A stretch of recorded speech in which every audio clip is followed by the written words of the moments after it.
Olá, pessoal. Nós, a partir de agora, todo meio-dia, vamos estar na TV 247, eu e Vanessa Graziotin. Você sabe, estamos aqui com Valesca Zanin Teixeira, que é a nossa convidada para falar sobre Lula. Valesca, eu estava em Curitiba ontem. E é duro, porque a gente viu o que aconteceu em todo esse processo de perseguição ao presidente Lula. Eu estava lá em São Bernardo, você estava em São Bernardo também no dia daquela prisão. Ontem, dia 7, um ano da prisão do presidente Lula. Teve manifestações em todo o país. O clima em Curitiba era de... As pessoas... A indignação é muito grande. Tem um clima de emoção pela situação do presidente Lula. Mas tem uma indignação também, que é a indignação que eu acho que joga para frente, a gente querendo lutar. Porque está muito claro para mim que houve um golpe articulado. Cassação da Dilma, a prisão do Lula e eleição do Bolsonaro, para mim, faz parte de um mesmo processo, que levou a uma aliança de setores dessas elites brasileiras, mas eu tenho falado muito do papel dos Estados Unidos também em todo esse processo. Eu queria que você começasse falando isso, mas antes queria falar para você que está aí, que eu e a Vanessa Graziotin, você tem acompanhado, a gente lançou esse nosso canal à esquerda, a gente pede que você se inscreva no nosso canal, ative o sininho para receber notificação, se inscreva também na TV 247, a gente é muito grato ao Leonardo Atush, que está abrindo espaço para a gente. Aliás, a gente encontrou portas abertas por onde nós andamos, né, Lindbergh? No Brasil, de fato, agora aqui no 247, que a nossa parceria será real, porque a gente vai estar aí a diária, nós estaremos juntos todos os dias, como o Lindbergh disse, e nós estamos construindo esse canal com o apoio de muita gente que preza pela verdade, pela boa informação. E isso que nós queremos fazer, ajudar as pessoas a compreender a realidade. O que é que está acontecendo na política brasileira, não aquilo que dizem e que não corresponde à realidade, né? Então, agradecer, né, Lindbergh? Em poucos dias, muita gente já se inscreveu no nosso canal, muita gente se inscreveu. E quem não se inscreveu, se inscreva. E ativar o sininho aí para ver os nossos A gente está tentando achar o nome desse programa, sabe que aqui eles têm o Giro das 11. Nós vamos conversar com a Atush, não sabemos se é Giro das 12, se é Jornal das 12. Mas a gente queria falar de Lula hoje, Valesca. Queria que você começasse falando, parabenizar você e o Cristiano. Vocês são heróis da luta democrática, vão ser sempre lembrados, que o que vocês estão fazendo, a vida de vocês virou um pouco isso. E eu queria que você falasse um pouco de todo esse processo da prisão do presidente Lula. Primeiro, é um prazer estar aqui com Vanessa, com Lindbergh, para tentar explicar o que nós vivemos há 5 anos nesse processo injusto, absolutamente injusto e ilegal, que esse presidente vem sofrendo. E mais do que a prisão, que tem 1 ano, o que este homem sofre desde o início das suspeitas. Quer dizer, quando você fala em presunção da inocência, você fala do direito da pessoa a ser presumida inocente na sociedade. Não é só a liberdade, não é só a restrição da liberdade, mas de só ser aceito como culpado, como corrupto, depois de um processo justo, com provas, onde não haja dúvida sobre a culpa e o crime que foi da acusação. Então, já sofrer uma investigação é uma pena. Então, no momento que você acusa injustamente uma pessoa e você, principalmente nesse processo, você retira essa pessoa da atividade diária dele, que é fazer política, você já está, de alguma maneira, atingindo um objetivo. E isso vem gradualmente, há 5 anos, primeiro nas acusações, nas suspeitas, depois no fato de ele virar réu, de uma forma absolutamente extraordinária em termos de violação grosseira de direitos humanos, que não existe outro precedente como aquele PowerPoint que o Dallagnol propôs à sociedade via uma acusação de PowerPoint com uma coletiva nacional e internacional de imprensa. Aquele PowerPoint que induz a presunção de culpa contra o ex-presidente, sem nenhum tipo de prova, nenhum tipo... Presunção, gente, é que as pessoas entendam, não há prova nem nada. Por isso, eu presumo que ele fez aquilo. E você induz a sociedade a tratá-lo como culpado. Não há possibilidade de uma pessoa que sofreu a condução coercitiva e depois aquele PowerPoint ser inocente. E é o que acontece. O Lula é uma pessoa inocente. Então, eles fazem um grande show com setas, que, aliás, aquele PowerPoint, é bom lembrar, ele não é nem tão original, porque aquele PowerPoint ele foi copiado de um procurador norte-americano que apresentou aquele mesmo PowerPoint em um tribunal. Aí a gente entende por que os Estados Unidos, parte da indenização que receberia da Petrobras, deu para o Brasil, deu entre aspas, mas só para o Ministério Público do Paraná. Eu vou entrar... Que foi suspenso, depois você vai falar sobre isso. Eu vou entrar nesse... Da ligação deles. Eu vou entrar nesse MPF versus MPF de Curitiba, que acho que tem muita coisa aí nessa cadeia de documentos que precisa ser esclarecida. Mas esse do PowerPoint, voltando um pouco para aquele episódio do Dallagnol, ele é apresentado nos Estados Unidos num tribunal, e aí esse réu ele é julgado como culpado pelo júri, e na Suprema Corte eles anulam o processo inteiro porque o PowerPoint induziu o júri a uma presunção de culpa. Portanto, ele não teve um processo justo. Agora, você imagina que o ex-presidente foi acusado em rede nacional, internacional, foi alugado um hotel com um host para fazer o chefe de cerimonial ali deles. Eles apresentam aquele PowerPoint que não tem prova nenhuma, falando sobre propinocracia, que ele era um grande comandante de um esquema de propinocracia e que teria possivelmente reservado para si um apartamento no Guarujá, que é aqui em São Paulo. Então, é algo assim, extraordinário que nunca teve, nacional e internacionalmente, não tem nenhum precedente. Com relação àquele PowerPoint, acho que tem que pensar 3 fatos ali. Comandante. Quando eles falam comandante, a teoria do comando, ela é a teoria do coronel, do general Yamashita, que é do Japão, que foi entendido como culpado em 1946, depois da Segunda Guerra Mundial, por atos que sua tropa cometeu quando invadia cidades. Então, eles presumiram que este general tinha que saber, não tinha prova, mas tinha que saber porque ele comandava. Então, era o comandante, só que lá em 46 já ficou provado que esse comandante não sabia de nada. Depois de 2 anos, ele não sabia de nada. Aí vamos para a propinocracia. Propinocracia, que é o Briberocracy, é um departamento o departamento de propinocracia dentro do Criminal Department do Departamento de Justiça norte-americano. Este departamento de propinocracia, ele atua diretamente com o Homeland Security. Então, você vê já aquele vídeo, você volta para o vídeo do Kenneth Blanco, quando ele fala que eles ajudaram a construir a acusação contra o ex-presidente Lula. Agora, o que é interessante nesse processo todo, e o que deu errado, é que o Lula é inocente. Era com isso que eles não contavam. Depois de toda essa invasão, da presunção de culpa, eles acharam que iam encontrar alguma coisa. Uma conta na Suíça, um ouro aqui, um dólar ali, alguma coisa que pudesse, de alguma maneira, culpá-lo definitivamente e fazer com que as pessoas houvesse uma condenação robusta. E não encontraram. Nada. São 5 anos de invasão, de quebra de sigilo fiscal, bancário, a violação de privacidade, ouviram todas as conversas, ouviram as nossas conversas, que é um outro crime cometido. É um crime que também não tem precedente na história nacional nem mundial. E mapearam as conversas entre os advogados da estratégia jurídica, ou seja, se acontecer tal coisa, entraremos com HC, com mandado de segurança. Eles tinham mapeado no organograma na Polícia Federal, eles têm ainda isso, com toda a estratégia jurídica. Só isso anula o processo inteiro.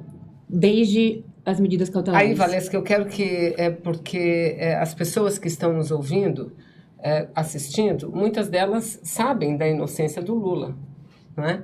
Agora, a gente precisa dar elementos para essas pessoas dialogarem com grande parte da população brasileira, que é, como você diz, induzida a achar que o presidente Lula cometeu o crime. Nós lemos, eu li o processo, e os depoimentos todos em relação ao apartamento de Guarujá. Os depoimentos deles, até onde eu vi, havia um apenas que dizia que aquele apartamento seria para o presidente Lula, que foi o delator. Foram quantas testemunhas e que todas disseram que aquilo não era do presidente Lula? Então, essa acusação nasce do PowerPoint. O Sérgio Moro, então o juiz Sérgio Moro, ele aceita a denúncia falando que ele teria todo o processo para provar sua inocência. Quer dizer, você já começa com uma inversão. Você tem que provar sua inocência. Quer dizer, não faz sentido nenhum. Foram ouvidos 73 depoimentos, só no primeiro processo. 73. Para que no último ali, na oitiva dos réus, aí chega o Léo Pinheiro, depois de todo aquele histórico que nós denunciamos, pedimos investigação sobre pressão psicológica sobre aquele réu preso, para que ele delatasse, não é que delatar, para que ele tem que confirmar a acusação, ele não pode confessar o que aconteceu, ele tem que confirmar aquele script dado pelos procuradores. Só que naquela época, ele era réu, era co-réu. E de acordo com a lei brasileira, o co-réu, ele não precisa falar a verdade, ele não precisa falar a verdade. Nem delator ele era, porque o delator tem que falar a verdade.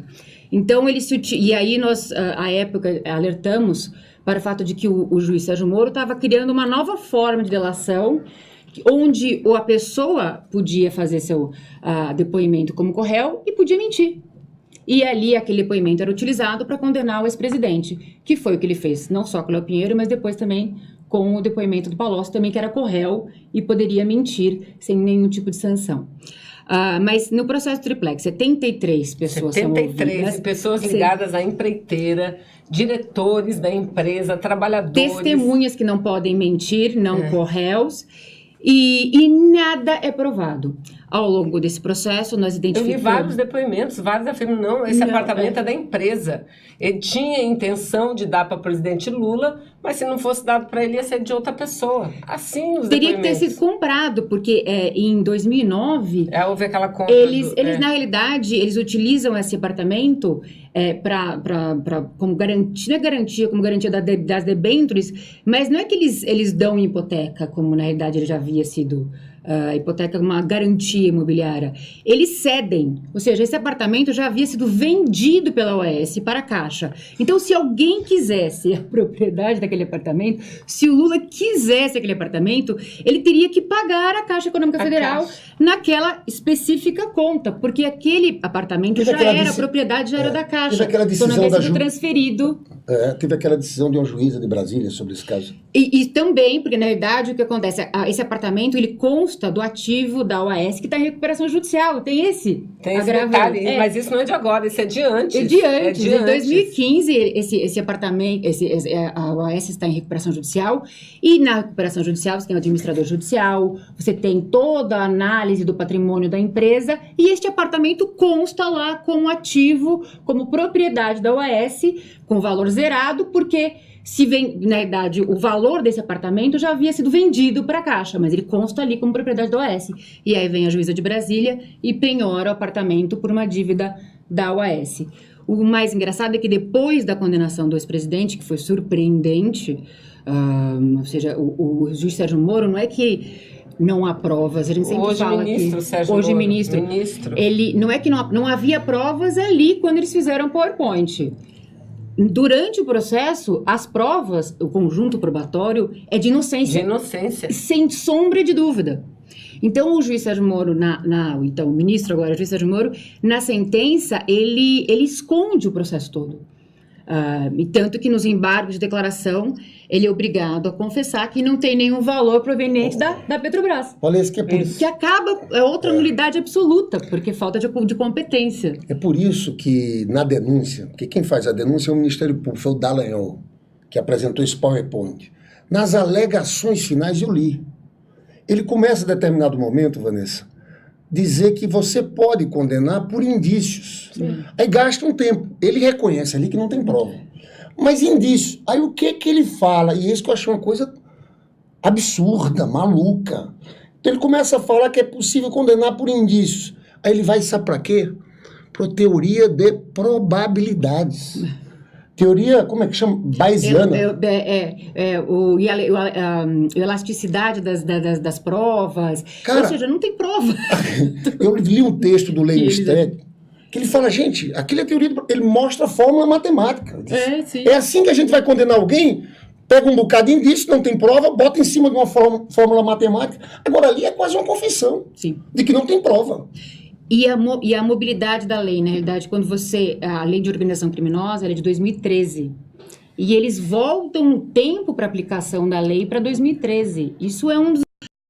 Não existe isso em nenhuma democracia moderna, como o Brasil gosta de se vangloriar. Não existe você retroagir no tempo para aplicação de uma lei. Mas a defesa, diante disso tudo, ela já apresentou uma petição de nulidade. Várias. E como é que está esse processo? Porque as pessoas que estão escutando a gente aqui no 247, tem muita gente que está sofrendo com a prisão. O dia de ontem, 1 ano da prisão, dia 7, foi um dia de manifestações no Brasil inteiro. Mas as pessoas, quando me encontram, dizem, quando é que ele sai? A gente vai conseguir tirar ele? Então eu queria que você falasse também um pouco disso para essas pessoas. Qual é o caminho? Quais são os recursos que existem? Como é que está na ONU? O que é que pode ser feito? Sabe que meu filho de 5 anos também todo dia me cobra em casa. Mamãe, já soltaram o Lula. Mas em 2016, quando o encrudecimento desse processo contra o ex-presidente Lula, depois eu gostaria de voltar e falar sobre o lawfare, o que é o lawfare, como isso funciona nessa guerra psicológica com relação à presunção de culpa pela população. Em 2016, nós entendemos que a cadeia hierárquica, ou seja, que a Lava Jato estava promovendo uma perseguição política contra o ex-presidente para que deslegitimasse todo o trabalho dele, demonizasse a figura do ex-presidente Lula, para como uma espécie de apagá-lo da história, apagar o que ele fez, reescrever a história. Em 2016, nós fomos à ONU, é o primeiro cidadão brasileiro a entrar com um comunicado no Tribunal Mundial, que é o Comitê de Direitos Humanos da ONU, onde lá nós narramos toda essa perseguição, todas as violações grosseiras de direitos humanos que anulam o processo e denunciamos também a parceria de partes do setor da mídia com o judiciário neste processo contra o ex-presidente. Ou seja, a politização do poder judiciário. Exatamente. Da mídia. Exatamente. E é um sistema que se retroalimenta, né?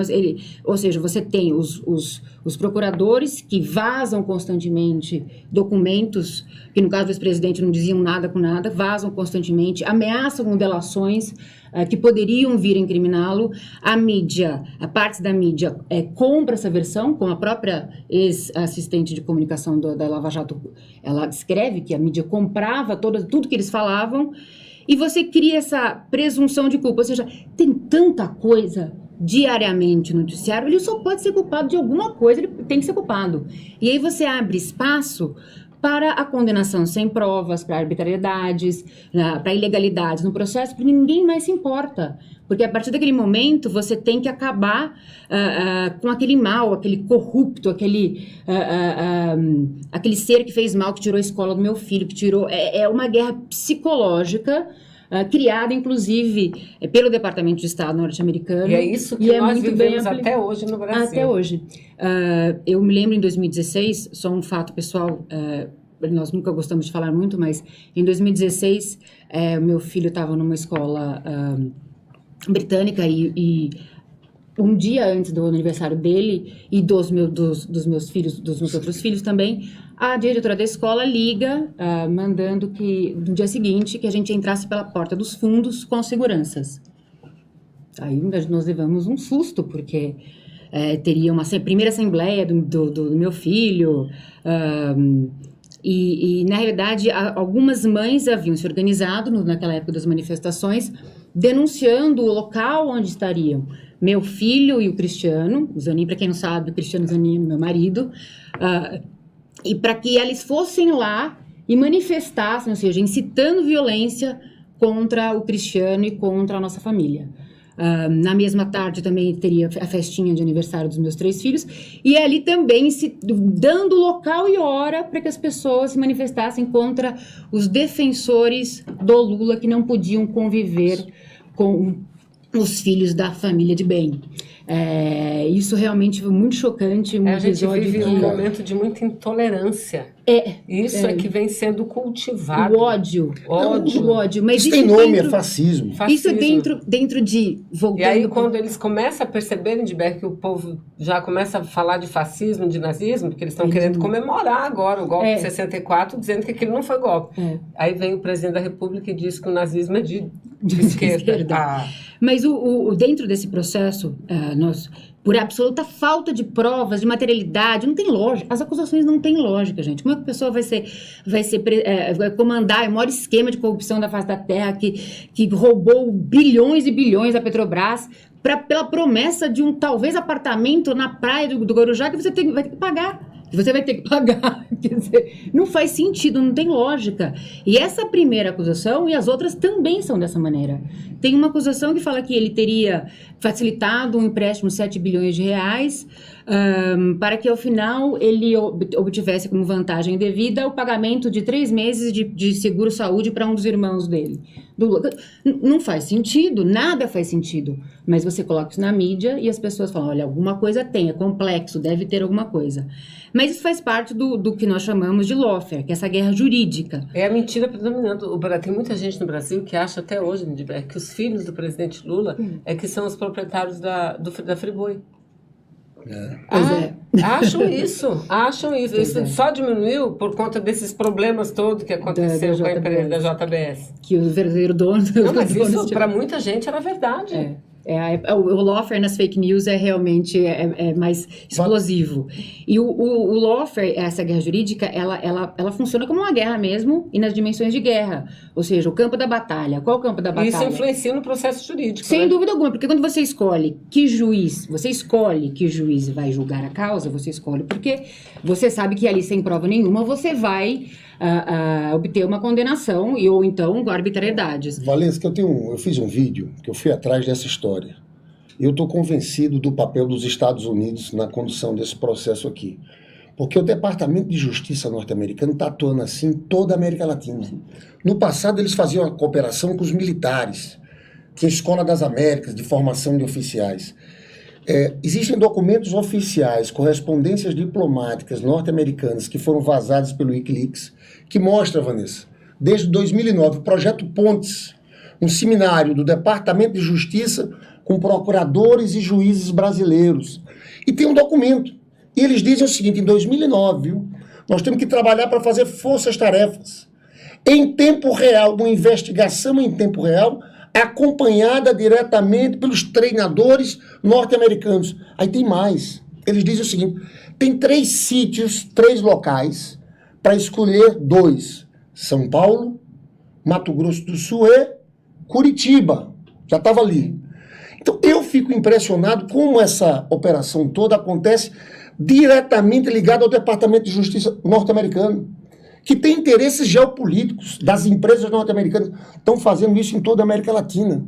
Eu estive na Bélgica, conversando com o Rafael Correa, que foi presidente do Equador, um grande presidente. Está morando lá. Prenderam o vice-presidente. Estão querendo fazer com a Cristina Kirchner o que fizeram com o Lula. E estão fazendo isso como instrumento de dominação ao longo da história da América Latina. Se a gente for ver, nesse século foram 41 golpes com ingerência direta dos Estados Unidos. Sabe por que Lula era um problema? Primeiro, porque Lula tinha um projeto nacional. Descobrimos o pré-sal, usar os recursos do pré-sal como passaporte para o futuro. Segundo, a paranoia norte-americana hoje é porque a China deve passar os Estados Unidos. 2020 já. E o Lula, o que é que o Lula fez, ousou fazer? O BRICS. A relação com Rússia, China, Índia, África do Sul. Então o Lula é um personagem que eles não admitiriam nesse contexto, porque eles querem um presidente como o Bolsonaro, que vai visitar a CIA, que eles têm completo controle, porque estão pegando tudo aqui do Brasil. Eles querem venda de terras estrangeiras, estão pegando pré-sal, água, é tudo. E eu queria que você falasse um pouco dessa coisa do Departamento de Justiça norte-americano. Até porque, semana passada, o Nassif trouxe um novo seminário do Departamento de Justiça norte-americano, agora para acontecer no começo de maio, aqui em São Paulo. O interessante é que eles assinaram um edital, Associação de Juízes Federais e Departamento de Justiça norte-americano. Tem um item que me impressionou. por exigência do Departamento de Justiça, 1/3 das vagas desse seminário tem que ficar em São Paulo, no TRF3.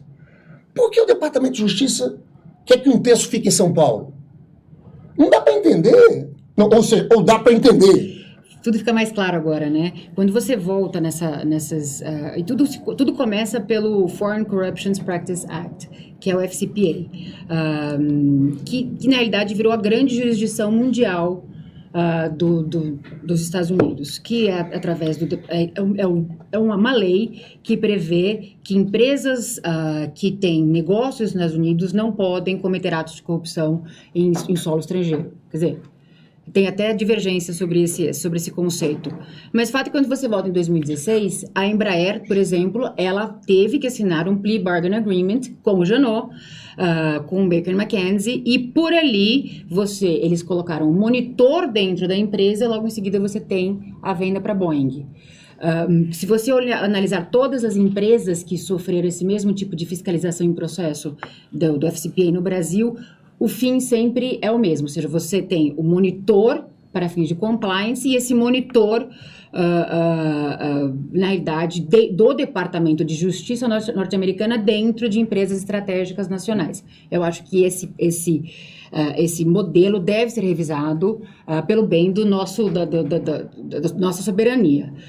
Como brasileira, eu acho que a gente tem que, na realidade, jogar luz sobre esse fato, esses acordos que vêm sendo feitos desde 2016, desta mesma maneira com os Estados Unidos. E que levou a esse convênio que foi desfeito pelo Poder Judiciário, foi anulado, o convênio vergonhoso de 2,5 bilhões que os Estados Unidos iriam dar para o Ministério Público do Paraná, para o Dallagnol. O mais grave... Aí o Dallagnol, viu, Lindbergh, ele gravou um vídeo, não sei se você viu. O procurador gravou um vídeo para explicar. Ele explicou se condenando. Ali sim, ele disse que vai fazer educação, saúde. Não é a função dele fazer educação e saúde, é a função do Estado. Exatamente. E esse processo começa lá na Petrobras em 2014, que originou o processo criminal, que é do DOJ, 680 milhões de dólares, que na verdade são esses valores que são revertidos para essa fundação.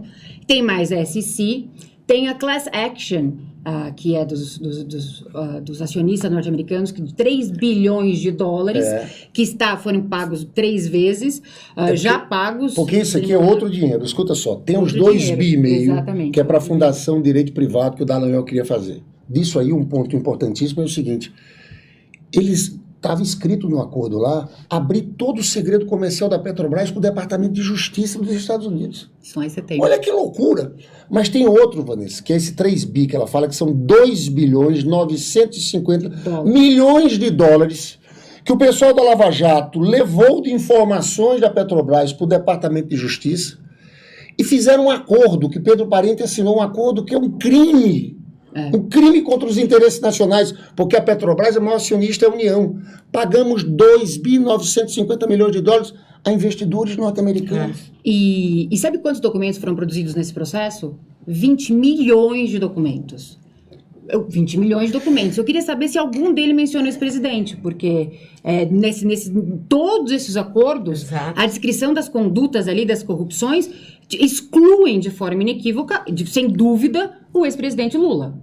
Então, quando a gente volta e fala sobre a importância dessa revisão, desse papel dos Estados Unidos, é porque depois de tantos processos, tanta inteligência, tanto surveillance, nada foi provado contra o ex-presidente, e eles tiveram que recorrer à elasticidade das provas, porque não encontraram absolutamente nada. Nós temos absoluta certeza de que ele tem que ser inocentado. E os processos, como é que estão? Não só o processo injusto que ele sofreu e a ONU reconheceu de forma preliminar, quando dá aquelas 3 liminares. Olha, a ONU, ela deu primeiro em maio, falando que o Lula não poderia, que a situação processual do Lula deveria ser mantida, ou seja, que nenhuma violência deveria ser cometida a partir daquele momento, como se fosse uma suspensão de todos os processos no âmbito da Lava Jato, porque já entendiam que havia algo de injusto naqueles processos, sem entrar no mérito. Depois da primeira liminar, que permite que ele concorra à presidência e dá uma segunda liminar confirmando algo inédito no âmbito desse Tribunal Mundial. E o Brasil, o TSE, na realidade, ataca a ONU, não só ataca a ONU, como também ele não negocia. Quer dizer, no histórico do Brasil, pela nossa legislação, nós somos signatários desses acordos, desses convênios, dessas convenções internacionais, então era de aplicação obrigatória. E a Convenção de Genebra, na realidade, ataca a formatação administrativa da ONU, quer dizer, é absurdo, mas o STF não decidiu, é importante lembrar que o STF não decidiu sobre o mérito dessa liminar. Ficou só a decisão do TSE. Ficou só então do TSE. Então está pendente de análise. Está pendente de análise. Infelizmente, o nosso tempo está acabando. Eu queria agradecer muito, tem muita coisa para a gente falar. Esse assunto é nossa prioridade. Eu queria dizer ao presidente Lula, que assiste muito 247, ele recebe um pendrive e acompanha aqui. Presidente, a gente nunca vai te esquecer, te abandonar, e o povo brasileiro nunca vai te abandonar, porque o povo sabe desse país, que na época do Lula era diferente. O filho do trabalhador, o jovem, negro, conseguiu entrar na universidade. Foram mais de 30 milhões de pessoas que saíram da miséria. Eu tive lá no cárcere uma vez conversando com ele, você teve várias vezes. Teve uma hora que ele soltou, eu sei porque eu estou preso, porque fiz pelos pobres. Começou a listar lideranças do mundo inteiro, entendeu? E aquela força dele é impressionante num momento como esse, entendeu? É impressionante. A prisão é política, é uma prisão política. E eu falo sempre, Valesca, que é preciso o povo entender que é necessário ter mobilização. É uma mobilização só, contra o Bolsonaro e essas políticas, a reforma da Previdência e pela liberdade do Lula. Então, presidente, saiba que a gente está aqui. Tem muita gente nesse Brasil que te ama. Veja bem, além do presidente estar preso sem nenhuma prova, ter sido condenado sem nenhuma prova, tem uma outra questão que ela é geral, não diz respeito a ele diretamente, mas ela indiretamente trataria do caso dele, que é a prisão em segunda instância, que a Constituição brasileira não permite. Ela é clara, não tem a ver com interpretação, não. Estava marcada agora, para esses próximos dias, dia 10, estava marcada o julgamento no Supremo sobre a possibilidade ou não da prisão na segunda instância. O que os blogs estão dizendo? O Noblar. Esse aqui não sou eu que estou dizendo, não. Está escrito lá, o blog do Noblar publicou. Que o Supremo adiou por uma questão política, por pressão política das Forças Armadas e do próprio presidente. E não é a primeira vez. Esse fato é levado ao ONU. Acho que o Supremo tem que responder isso. A primeira vez foi levado ao conhecimento das Nações Unidas. A segunda vez também será levado. Nós constantemente atualizamos aquele tribunal da ONU para que, quando decidirem sobre o mérito do caso, eles tenham conhecimento de toda a injustiça e a violência que foi cometida contra esse presidente, que é realmente absurda. Valesca, muito obrigado por tudo. Olha, pessoal, eu e a Vanessa vamos estar aqui agora, todo dia de segunda a sexta-feira, ao meio-dia, conversando com vocês aqui nessa parceria com a TV 247. A gente agradece ao Leonardo Atus, a gente está criando o nosso canal se chama A Esquerda. A gente pede para você se inscrever, ativar o sininho para receber notificações. Se inscreva também no canal da TV 247, esse aqui é um instrumento importantíssimo de resistência. Então a gente vai estar todo dia. Amanhã, na terça-feira, a gente vai estar falando de Brasília. Nós vamos conversar com as lideranças políticas da esquerda, vamos falar sobre reforma da Previdência, a mobilização para que essa reforma não seja aprovada. E é a semana toda de mobilização, não foi apenas o dia 7. Claro. Vai até o dia 10, que na prática seria o dia do julgamento e que foi adiado, mas até o dia 10. Aliás, não é uma semana de mobilização pela liberdade de Lula, essa é a nossa bandeira, porque a bandeira da liberdade do Lula é a bandeira pela democracia. O que as pessoas têm que entender é o seguinte: